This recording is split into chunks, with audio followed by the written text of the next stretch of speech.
अभ्यास, ध्यान का अभ्यास निरंतर करते हैं लेकिन उससे मनचाहे लाभ नहीं मिल पाते।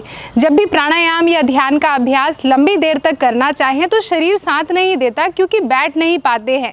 पैरों में दर्द हो जाता है, सुन्न हो जाते हैं, नम हो जाते हैं और पीठ में असहनीय दर्द होने लगता है। गर्दन और कंधे और कमर बहुत जल्दी झुक जाते हैं और ध्यान सांसों से हटके, अभ्यास से हटके इधर उधर भटकने लगता है, जैसे कोई बंदर एक डाल से दूसरी डाल पर दौड़ता कूदता दिखाई देता है। तो देखिए, फिक्र मत कीजिए, इन सारी समस्याओं का समाधान आपको आज की वीडियो में मिलने वाला है। बस आपको करना क्या है कि वीडियो को शुरू से लेके अंत तक देखना है। क्योंकि आज की वीडियो में बताऊंगी इन सारी प्रॉब्लम का सॉल्यूशन, साथ ही मैं आपको बताऊंगी कुछ ऐसे आसनों का अभ्यास जिसमें बैठकर अगर आपने ध्यान करना शुरू कर दिया, प्राणायाम का अभ्यास करना शुरू कर दिया, तो उनके लाभ कई गुना बढ़ जाएंगे। मैं आपको ये भी बताऊंगी कि जो कंप्लीट बिगनर हैं वो किन आसनों का अभ्यास करें, और धीरे धीरे जब प्रगति करते जाएं तो एडवांस लेवल के आसन जो है बैठने के, वो कौन कौन से हैं जिसमें आप बैठकर ध्यान और प्राणायाम का अभ्यास कर सकते हैं। तो है ना बहुत इंटरेस्टिंग टॉपिक, तो वीडियो को शुरू से अंत तक देखिएगा। अगर आप चैनल में नए आए हैं तो चैनल को सब्सक्राइब करके इस परिवार का अटूट हिस्सा बन जाइएगा। नमस्कार दोस्तों, मेरा नाम शहीदा है। पिछले 10 सालों से मैं देश और दुनिया में रह रहे लाखों लोगों को योग का अभ्यास सिखा रही हूँ। आइए सिखाती हूँ इन आसनों का अभ्यास। महर्षि पतंजलि कहते हैं, आसन वही है जिसमें स्थिरता हो, जिसमें सुख हो। ऐसे आसन का क्या लाभ जिसमें आप सुख ही महसूस ना करते हो, है ना। और हम सभी की बॉडी अलग अलग होती है, एज अलग अलग होती है, तो आसन भी उसी तरीके से कस्टमाइज होना चाहिए, मानते हैं ना। जब भी आप अभ्यास करना शुरू करें तो हर दिन कुछ सूक्ष्म व्यायामों का अभ्यास मैं बता रही हूँ, इनको ज़रूर किया कीजिए, जिससे कि आपको ये आसन आसानी से करने में कोई भी दिक्कत ना हो। तो अभ्यास, सबसे पहला अभ्यास, अपने पैरों को बॉडी के सामने खींचे, दोनों हाथों को बॉडी के पीछे रखें और फिर उसके बाद अपने पैर की उंगलियों को ऐसे, पाद अंगुली नमन, ऐसा 15 से 20 बार ये अभ्यास कर लें इस तरीके से। अब अपनी एंकल की मूवमेंट, ऐसा अंदर बाहर, गुल्फ नमन, इसको भी 15 से 20 बार कर लें ऐसे। फिर उसके बाद अगला अभ्यास, अपने घुटनों की फ्लेक्सिबिलिटी के लिए थाई को चेस्ट के करीब लाएं और इस तरीके से, इसको भी 10 से 15 बार राइट और 10 से 15 बार लेफ़्ट। हर दिन करें, थोड़ा ज़्यादा भी कर लेंगे तो कोई दिक्कत नहीं आएगी इस तरीके से। इन अभ्यासों के बाद एक और हाईली रिकमेंडेड अभ्यास है जो कि है बद्ध कोणासन या तितली आसन। इसका अभ्यास तो आपने कई बार देखा होगा, किया भी होगा। तो ये वन ऑफ द बेस्ट अभ्यास है आपके पैरों की फ्लेक्सिबिलिटी डेवलप करने के लिए इस तरीके से। तो चलिए, सबसे पहले मैं बताती हूँ आपको सबसे आसान अभ्यास। मान लीजिए किसी के घुटने में दर्द है या कोई बुजुर्ग है या फ्लोर पर नहीं बैठ सकता है, तो क्या वो प्राणायाम और ध्यान का अभ्यास नहीं करेगा? ऐसा बिल्कुल नहीं है, करना चाहिए बिल्कुल। लेकिन इस कंडीशन में आप कुर्सी का इस्तेमाल करके अपनी इस जर्नी को आगे ले जा सकते हैं। तो यहाँ पर मेरे पास ये कुर्सी है। अगर आपके घुटने में दर्द है या आपकी कोई ऐसी हेल्थ कंडीशन है जिसकी वजह से आप फ्लोर पर नहीं बैठ सकते हैं, तो आप कुर्सी पे बैठ के अभ्यास किया कीजिए इस तरीके से। अपने दोनों हाथों को थाई पर रखा कीजिए, अपने अंगूठे को अंगूठे के बगल वाली उंगली के साथ मिला के आँखों को बंद करके इस तरीके से। शर्त एक है कि आपकी रीढ़ की हड्डी सीधी हो और सर एक लाइन में हो, ऐसा। तो ये उन लोगों के लिए जो कंप्लीट बिगनर हैं, बुज़ुर्ग हैं, घुटनों में दर्द है या पैरों में किसी तरीके का दर्द है, आप इस तरीके से आराम से बैठकर अभ्यास करें। ये तो पहला अभ्यास हो गया। अब आगे जितने भी अभ्यास बताऊंगी वो धीरे धीरे उनका लेवल बढ़ता जाएगा। अब हम जो दूसरा आसन का अभ्यास कर रहे हैं, इसका नाम है सुखासन। सुखासन यानी ईजी पोज। इसको करने के लिए मैं आपको सजेस्ट करूँगी कि अपने पास एक तकिया रखिए, थोड़ी सी हार्ड तकिया हो, बहुत सॉफ्ट तकिया ना हो। मेरे पास ये तकिया है। अब इसको क्या करूँगी, इस पिलो को अपनी कमर के नीचे रखूँगी, इस तरीके से, ऐसे। तो जब मैंने कमर के नीचे रखा तकिया को, तो देखिए ऑटोमेटिकली ये मुझे हेल्प कर रही है मेरी स्पाइनल कॉर्ड को, मेरी रीढ़ की हड्डी को सीधा करने में। प्लस आप देख रहे हैं कि मेरी कमर ऊपर है और घुटना नीचे की तरफ है, जिससे कि मेरे पूरा का पूरा लोड जो है पैरों पर नहीं आएगा। इसी कारण से आपके पैरों में दर्द या नमनेस आ जाती है, सो जाते हैं। तो वो नहीं होगा, और इससे आपका स्पाइनल कॉर्ड सीधा रहने में मदद मिलेगी और ऊर्जाएं ऊर्ध्वगामी होगी। ऐसा साइड से देख लिया, अब सामने से देखिए, दोनों पैरों को ऐसे और ऐसे क्रॉस कर लिया, इसको क्रॉस लेग पोजीशन भी बोलते हैं। ऐसा, तो इसमें एक पैर दूसरे पैर के ऊपर है, दोनों में से कोई भी पैर ऊपर या नीचे रख सकते हैं अपनी सहूलियत के अनुसार। कुछ देर ऐसे रखने में दर्द हो जाए तो जो पैर ऊपर था उसको नीचे, जो नीचे था उसको ऊपर रख लें, और फिर उसके बाद अपने हाथ को इस तरीके से थाई पर रखें और चिन्ह मुद्रा लगा के आँखों को बंद करके और अभ्यास शुरू करें। ऐसा, तो ये हो गया सुखासन। अब बढ़ते हैं अगले अभ्यास की तरफ, और इस आसन का नाम है वज्रासन। वज्रासन के बारे में मैं थोड़ी तारीफ कर दूं इस आसन की। जो व्यक्ति वज्रासन का अभ्यास निरंतर करता है उसकी एंकल जॉइंट्स, घुटने हमेशा स्वस्थ रहते हैं, साथ ही ये पाचन संबंधित समस्याओं को भी दूर करने में मदद करता है। इस आसन का अभ्यास तो मैं हाईली रिकमेंड करूंगी कि हर एक मील के बाद, खाना खाने के तुरंत बाद आप इस आसन में ज़रूर बैठा कीजिए, इससे आपका खाना बहुत जल्दी डाइजेस्ट होगा। इसका अभ्यास करने के लिए मैंने तकिया हटा दी। अब दोनों पैरों को अपनी बॉडी के सामने ऐसे सीधा करेंगे, इस तरीके से। अब एक एक पैर को घुटने से मोड़ेंगे, ये एक पैर मोड़ लिया और फिर दूसरा पैर मोड़ लिया। जब दोनों पैरों को इस तरीके से आप मोड़ लेंगे तो अपने पैर के अंगूठे जो है एक दूसरे के साथ रखिएगा, एड़ियाँ बाहर की तरफ होंगी और अपनी एड़ी पर बैठिएगा और घुटनों को पास में रखिएगा। देखिए, स्पाइनल कॉर्ड सीधी है, हिप ऊपर है और घुटने स्लाइटली नीचे की तरफ है। ये देखिए, इस तरीके से नीचे की तरफ है। तो ये अभ्यास भी आपकी स्पाइनल कॉर्ड को सीधा रख के आपकी ऊर्जाओं को ऊर्ध्वगामी करेगा। ऐसे सामने से देखिए, इस तरीके से, ऐसे। तो इस अभ्यास को करने से आपकी काफ मसल्स पर, पिंडलियों पर दबाव पड़ता है और आपकी पिंडलियों का कनेक्शन आपके पेट से है, जो कि मदद करता है आपके डाइजेशन को बेहतर करने में। अब शुरू में क्या कर सकते हैं आप, इस ये पिलो आपकी बेस्ट फ्रेंड साबित होगी प्राणायाम करते वक्त, ध्यान के करते वक्त इन आसनों का अभ्यास करने में। तो अगर आपकी एंकल्स पर बहुत चुभन होती है तो इस पिलो को आप ऐसे नीचे रख सकते हैं और ऐसे वज्रासन में बैठिए, इस तरीके से। अगर आपको घुटने बहुत ही ज़्यादा स्टिफ हैं, कड़े हैं, तो आप इस पिलो को उठा के एक तो नीचे रख लीजिए और एक रख लीजिए यहाँ पर। फिर आप आसानी से थोड़ा ज़्यादा देर तक बैठ पाएंगे। ऐसा आँखों को बंद कर लें और आराम से अपने अभ्यास में लगे रहें। अब इस आसन को बहुत ज़्यादा देर तक आप नहीं कर सकते हैं क्योंकि लिमिटेशन है। अगर आप शुरुआती हैं तो इस आसन का अभ्यास सिर्फ आप कुछ देर के लिए छोटे मोटे प्राणायाम का अभ्यास 5 मिनट 10 मिनट के लिए कर सकते हैं। आधे घंटे तक आपको बैठने के लिए इसकी थोड़ी प्रैक्टिस करनी होगी। तो ये आसन ज़्यादा देर तक आप नहीं कर पाएंगे क्योंकि आपके एंकल में दर्द और घुटनों में दर्द हो जाएगा। लेकिन ये बहुत सुंदर अभ्यास है आपकी स्पाइनल कॉर्ड को सीधा रखने का। ऐसा, तो इस लिमिटेशन के बाद अब बढ़ते हैं अगले आसन के अभ्यास की तरफ। इस आसन का नाम है अर्ध पद्मासन या half lotus pose. Half lotus pose बहुत ही खूबसूरत अभ्यास है।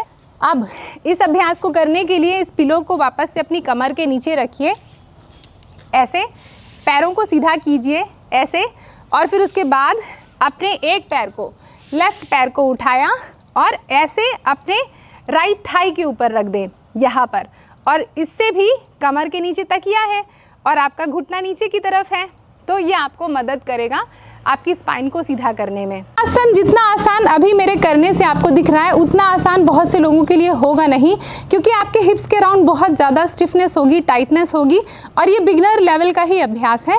तो आपका पैर हो सकता है यहाँ तक ऐसे उठा रहे या इतना ऊपर ना जाए। तो मेरे पास योगा ब्लॉक है। योगा ब्लॉक को क्या कीजिए कि अगर आपका पैर इतना आया है ना, तो इसके नीचे एक योगा ब्लॉक रखिए। इससे आप कुछ देर तक आसानी से इसमें बैठे रहेंगे। अगर और भी ज़्यादा कड़ा है तो इस तरीके से आप योगा ब्लॉक रख सकते हैं, और धीरे धीरे जैसे आपकी फ्लेक्सिबिलिटी बढ़ती जाए तो आप इस तरीके से अपने पैरों को नीचे कर सकते हैं, और फिर कुछ वक्त के बाद आपको इसकी भी ज़रूरत नहीं पड़ेगी। जब एक पैर में हो जाए अभ्यास तो फिर दूसरे पैर को भी इसी तरीके से ऐसे अभ्यास करना शुरू करें। अब ये अर्ध पद्मासन बहुत खूबसूरत अभ्यास है पद्मासन की प्रिपरेशन करने के लिए। पद्मासन यानी लोटस पोज ऐसे, और इसके नीचे भी आप योगा ब्लॉक ऐसे रख सकते हैं, और स्पाइनल कॉर्ड इस तरीके से सीधी रहेगी ऐसे, और पीछे तकिया में बैठे ही हैं। इस अभ्यास को करने से आपके एंकल फ्लेक्सिबल होते हैं, घुटने फ्लेक्सिबल होते हैं, और साथ ही कमर के आसपास का भी कड़ापन कम होता है। जब कुछ दिनों तक इसका अभ्यास हो जाए, अर्ध पद्मासन यानी हाफ लोटस पोज का अभ्यास हो जाए, तो आप सभी पद्मासन यानी लोटस पोज का अभ्यास ज़रूर किया कीजिए। अब आइए बताती हूँ अगले आसन का अभ्यास, और इस अभ्यास का नाम है लोटस पोज या पद्मासन। ये दिखने में बड़ा आसान दिखेगा आपको, लेकिन आपको इसको करने के लिए थोड़ी मेहनत करनी पड़ेगी। आइए बताती हूँ कैसे करेंगे। आप क्या करें कि अपने दोनों पैरों को बॉडी के सामने ऐसे स्ट्रेच करें, ऐसे, कमर के नीचे आपकी ऑलरेडी तकिया है ऐसे, और फिर उसके बाद अपने राइट पैर को उठाएं और उसको लेफ्ट थाई के ऊपर रखें ऐसे, और फिर अपने दूसरे पैर को उठाएं और इस तरीके से दूसरे पैर के ऊपर रख लें। आप देखेंगे कि आपकी स्पाइनल कॉर्ड सीधी है। क्यों? क्योंकि तकिया के ऊपर बैठे हैं, कमर ऊपर है और घुटने स्लाइटली देखिए नीचे की तरफ जा रहे हैं, है ना। तो ये खूबसूरती है पद्मासन की, जो एक योगी को लंबे देर तक अपनी स्पाइन को सीधा रखने में मदद करती है। ऐसे आंखों को बंद करके ऐसे। अब ज़रा सामने से देखिए कि जब आप पद्मासन की अवस्था में होते हैं तो आपकी एड़ियों की पोजीशन जो है वो कैसी होनी चाहिए। आपकी जो एड़ियां हैं, नाभि आपके बीच में हो और दोनों साइड इस तरीके से एड़ियां हैं, और स्पाइन को सीधा करके ऐसे बैठिएगा। पद्मासन करने में थोड़ा मुश्किल आ सकती है। इस आसन को आप बहुत ज़्यादा लंबी देर तक, लाइक 15 मिनट 30 मिनट तक तो हो सकता है कर लें अगर आपका अच्छा खासा अभ्यास है, लेकिन उसके आगे कर पाना थोड़ा मुश्किल है। ये इसकी लिमिटेशन है, वरना ये अभ्यास ध्यान करने के लिए, प्राणायाम करने के लिए बहुत उत्तम है। तो मैं रिकमेंड करूँगी कि जैसे मैंने आपको अर्ध पद्मासन और वज्रासन में बताया कि कुछ कुछ देर बैठिए, उस आसन को छोड़िए नहीं, कुछ देर बैठिए, जिससे कि ये सारी फ्लेक्सिबिलिटी डेवलप हो। शुरू में हो सकता है आप 5 मिनट या 10 मिनट बैठ पाएँ, लेकिन फिर जैसे जैसे आप अभ्यस्त हो जाएंगे तो आधे एक घंटा भी कर पाना आपके लिए मुश्किल नहीं होगा। तो इस तरीके से आप पद्मासन का अभ्यास कीजिए। हाथों को घुटने पर रख के और चिन्ह मुद्रा लगाइए, या अपने दोनों हाथों को एक दूसरे के ऊपर रखें, अंगूठे को जोड़कर ध्यान मुद्रा लगाइए। इस तरीके से आंखों को बंद करके जितनी देर तक आप बैठना चाहें आराम से बैठें। ठीक है, अब बढ़ते हैं अगले अभ्यास की तरफ, जिसका नाम है सिद्ध आसन। सिद्ध आसन कहते हैं कि वन ऑफ द बेस्ट आसन है।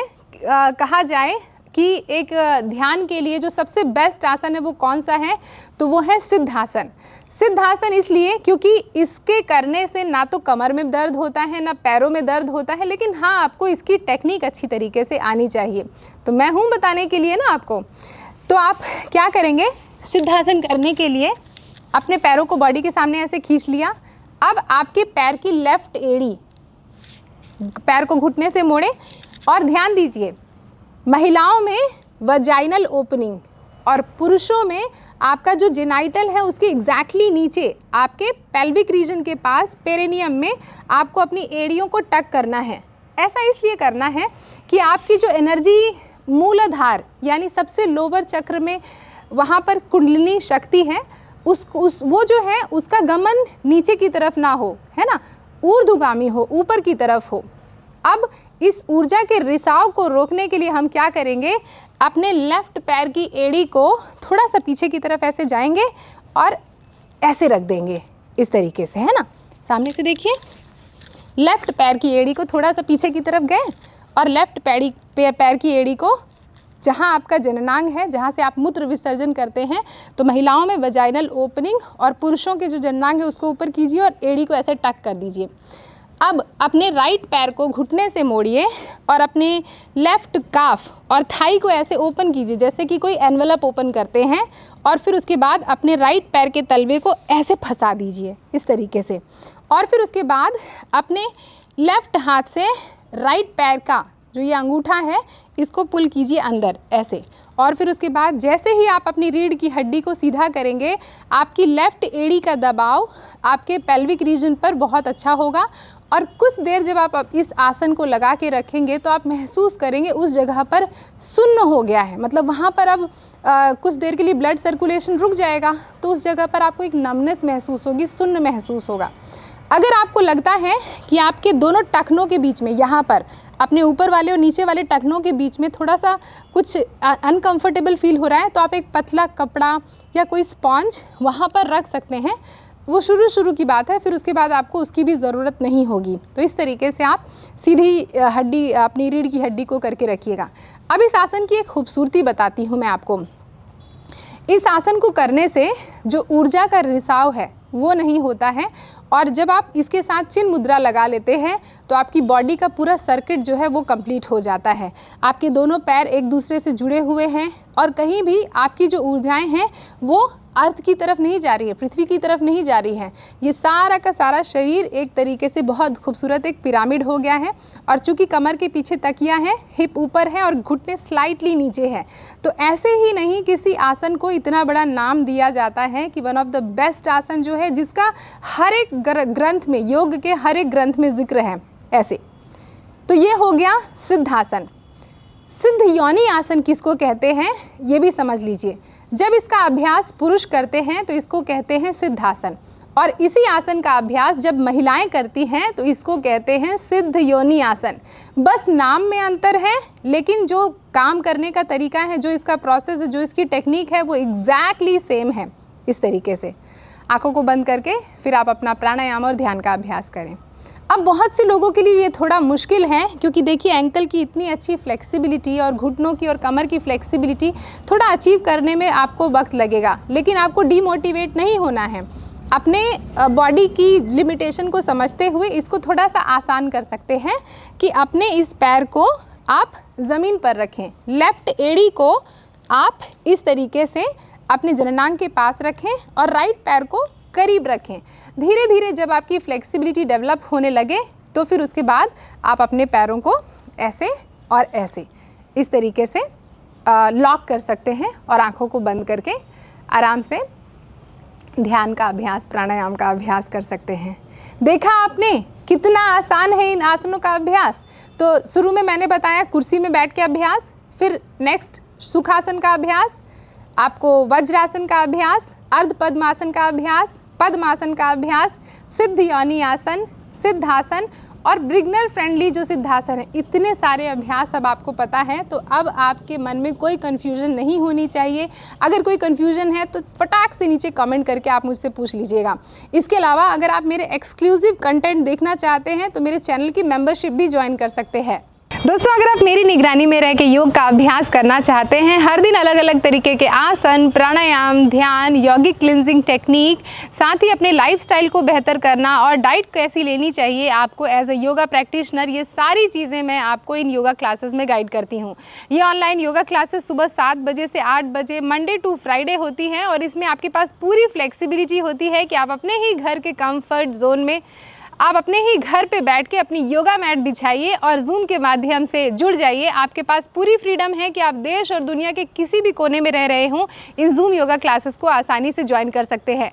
इन क्लासेस को कोई भी ज्वाइन कर सकता है। अगर आप बिगनर हैं, ऑलरेडी योग का अभ्यास कर रहे हैं, या कि फिर अगर आपको कोई हेल्थ कंडीशन है, you all are most welcome. कई सारे स्टूडेंट्स कुछ स्ट्रेस बॉर्न प्रॉब्लम से जूझ रहे थे, हेल्थ कंडीशन से जूझ रहे थे, जैसे कि diabetes, thyroid, hypertension, high blood pressure, नींद ना आना, पीसीओडी, पीसीओएस की समस्या, अत्यधिक मानसिक तनाव, बॉडी में स्ट्रेंथ और फ्लेक्सिबिलिटी का ना होना, इन सारी समस्याओं से वो ओवरकम हुए जब उन्होंने निरंतर योग का अभ्यास किया, वो भी सही योग का अभ्यास किया। किसी कारण से आप ये जूम योगा क्लासेस नहीं ज्वाइन कर पा रहे हैं, कोई बात नहीं, मैंने कुछ ऐसे कोर्स बनाए हैं जो कि आपको मेरी वेबसाइट पर मिल जाएंगे।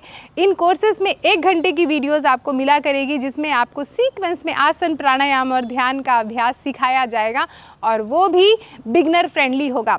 तो अगर आप इन कोर्स और जूम क्लासेस के बारे में और जानकारी चाहते हैं तो मेरी वेबसाइट विजिट करना बिल्कुल मत भूलिएगा, जो कि मैंने यहाँ पर शेयर किया है www.yogavithshahida.com, या कि फिर यहाँ पर दिए हुए व्हाट्सएप नंबर पर एक व्हाट्सएप कीजिएगा और आपको सारी जानकारी तत्काल मिल जाएगी। देखा आपने कितना आसान था ना। इस तरीके से स्टेप बाय स्टेप मैंने आपको सिखाया कि जो व्यक्ति शुरुआती अभ्यास कर रहा है वो भी किस तरीके से आसनों का अभ्यास कर ले, जिससे उनको प्राणायाम और ध्यान का अभ्यास आसानी से हो जाए, और किस तरीके से एडवांस लेवल का जो प्रैक्टिशनर हैं वो भी इन आसनों का अभ्यास करके अपने ध्यान को और प्राणायाम को बिना किसी बाधा के लंबी देर तक कर सके। आशा करती हूँ आज की वीडियो आपको पसंद आई होगी। अगर आपको पसंद आई तो मुझे नीचे कमेंट करके बताना बिल्कुल मत भूलिएगा। कीजिएगा। अगर आपका कोई सुझाव है, कोई फीडबैक है तो मुझे वो भी नीचे कमेंट करके बताइएगा। मुझे आप सभी के कमेंट्स का बेसब्री से इंतज़ार रहता है। इस वीडियो को लाइक कर दीजिएगा। इस वीडियो को अपने दोस्तों के साथ, रिश्तेदारों के साथ खूब शेयर कीजिएगा। और अगर आपने चैनल को सब्सक्राइब कर दिया है तो थैंक यू सो मच। और अगर चैनल को सब्सक्राइब नहीं किया है तो जाने से पहले चैनल को ज़रूर सब्सक्राइब करके जाइएगा। निरंतर योग का अभ्यास करते रहिए। आपकी सहूलियत के लिए मैंने कुछ वीडियोज़ यहाँ पर शेयर की हुई है। अगर आपको मौका मिले तो ये वीडियोज़ भी ज़रूर देखिएगा। अपना ध्यान रखिए। नमस्ते।